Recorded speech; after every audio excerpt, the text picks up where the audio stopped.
வளர்பிறையில வரக்கூடிய சதுர்த்தி, அமாவாசை கழிஞ்ச 4ஆம் நாள் வளர்பிறை. அதான் ஒரு சதுர்த்தி. சதுர்த்தினா 4வது நாள் அர்த்தம். பஞ்சமினா 5ஆம் நாள் அர்த்தம். சஷ்டினா 6வது நாள் அர்த்தம். சப்தமினா 7ஆம் நாள் அர்த்தம்.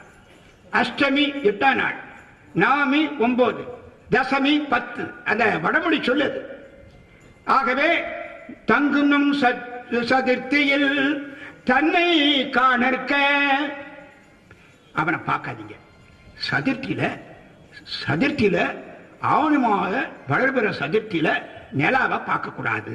மற்ற நாள் யாவரும் தன்னை காண்கவேயே, மீதியுள்ள நாட்களை நிலாவை பார்த்துக் கொள்ளுங்கள். சாப நிவர்த்தி கொடுத்தார். அதனால வளர்பிற சதுர்த்தியில சிறப்பாக ஆவணி மாதமும் மற்ற பிற மாதங்கள் வரக்கூடிய 4வது சதுர்த்தியில நிலாவை பார்க்க